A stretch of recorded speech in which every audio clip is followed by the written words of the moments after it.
तो दोस्तों जो क्वेश्चन सेकंड क्वेश्चन है उसमें क्या है, मास अटैच थिन वायर से, ठीक है, जो कि वर्ल्ड हो रहा है इन अ वर्टिकल सर्कल में उसको हम घुमा रहे हैं, ठीक है। तो the wire is most likely to break when, 4 point दिए, एक हाईएस्ट पॉइंट पे, हॉरिजॉन्टल पे, लोवेस्ट पॉइंट पे और वर्टिकल से जब 60 डिग्री घुमा रहा है, ठीक है। तो हमें चारों पे पॉइंट पे पता करना है कब ये तार टूट सकता है, ठीक है, सबसे ज्यादा पॉसिबिलिटी कब है। तो सबसे पहली बात तो ये टूटेगा कब, क्योंकि हर एक तार की एक अपनी स्ट्रेस कैपेसिटी होती है, ठीक है। तो टेंशन जो होगी, जहां पर सबसे ज्यादा टेंशन होगी वायर में, वहां पर टूटने की कैपेबिलिटी ज्यादा है, मतलब पॉसिबिलिटी ज्यादा है, ठीक है। तो ये मास m है, सारे में मास m है।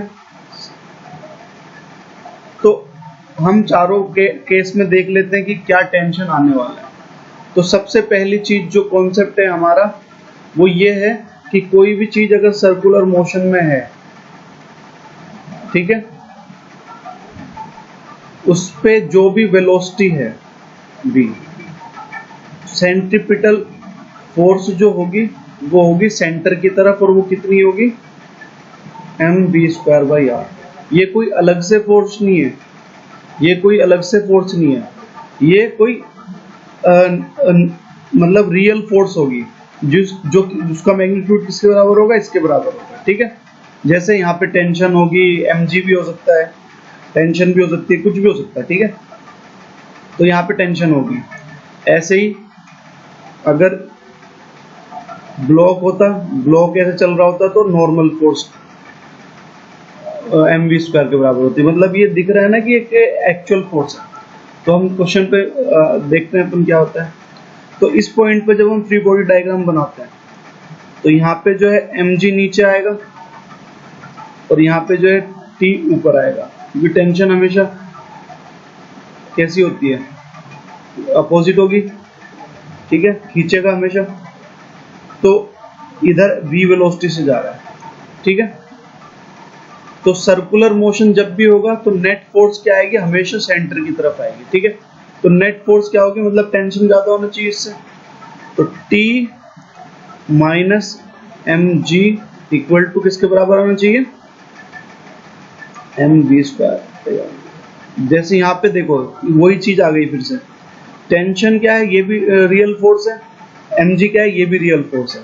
तो ये माइनस ये उसका रिजल्टेंट किसके बराबर आया, mv² के बराबर। ये कोई नई फोर्स नहीं है, ये इन्हीं का मैग्नीट्यूड है, ठीक है। तो यहाँ से टेंशन कितनी आई, ये A, B, C और D, ठीक है। तो A पॉइंट पे जो टेंशन आई वो कितनी आई, mg प्लस mv²/r, ठीक है। अब इन्होंने अगला कॉन्सेप्ट जो पूछा है वो ये पूछा है कि जब हॉरिजॉन्टल पे होगा, तो हॉरिजॉन्टल पे तो यहाँ पर है, तो इसमें देख लेते हैं। तो इसमें वेलोसिटी मान लो इधर है, यहाँ पे क्या है, mg इधर है, ठीक है। तो टेंशन किधर होगी, इधर होगी। तो जो टेंशन होगी वो बिल्कुल किसके बराबर होगी, क्योंकि इसका तो इससे कोई लेना देना नहीं है, तो सिर्फ वेलोसिटी को बढ़ाएगा घटाएगा, ठीक है। तो ये टेंशन जो होगी वो कितनी होगी, T इक्वल टू mv²/r। अब ये कॉन्सेप्ट, ये क्वेश्चन पूछा जा सकता है कि ये v यहाँ पे भी लिया, यहाँ पे भी लिया। तो ये इसलिए लिया क्योंकि हम कंपेयर कर रहे हैं कि सेम कंडीशन में कौन से पॉइंट में सबसे ज्यादा टेंशन होगी। तो अगर हम कंपेयर करेंगे तो सारी चीजें, जितना टेंशन को छोड़ के और सब चीजें, सारे पैरामीटर को हमें कांस्टेंट रखने पड़ेंगे ना। तो इसलिए ये क्या आएगा, ये आएगा C पॉइंट पे, ठीक है। अब जो है सेकंड थर्ड पूछा है लोवेस्ट पोजीशन पे, जो हमने पहले निकाल लिया। अब हाईएस्ट पोजीशन पे निकालते हैं। तो हाईएस्ट पोजीशन पे mg भी इधर होगा, t भी इधर होगा, ठीक है, और v वेलोसिटी मान लो इधर की तरफ। हम इसको सर्कुलर ऐसे घुमा रहे हैं, ठीक है। तो एक पूरा उसको कंप्लीट कर लेंगे। तो टी और mg, तो t प्लस mg जो होगा वो किसके बराबर होगा, दोनों एक ही डायरेक्शन में, mv स्क्वायर बाई आर के बराबर, ठीक है। तो ये v फिर से वही लिया, वो मैं बता ही चुका हूँ, mv स्क्वायर माइनस mg, तो ये d पॉइंट पे आया ये,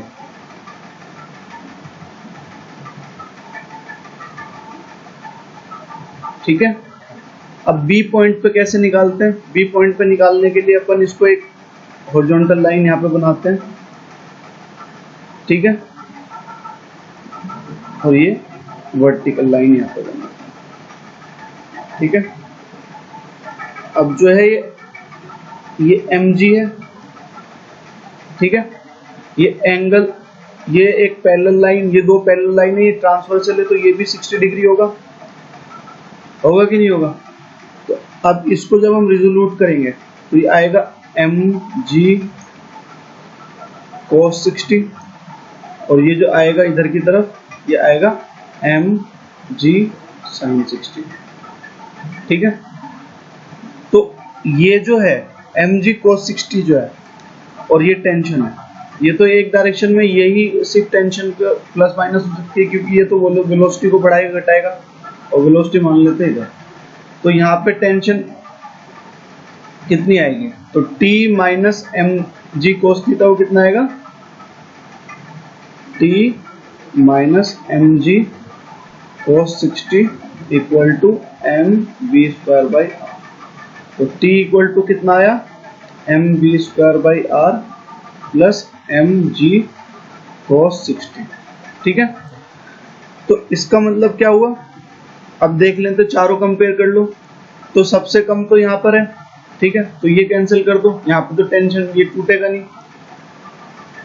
और फिर उसके बाद ये है, ये भी नहीं टूटेगा।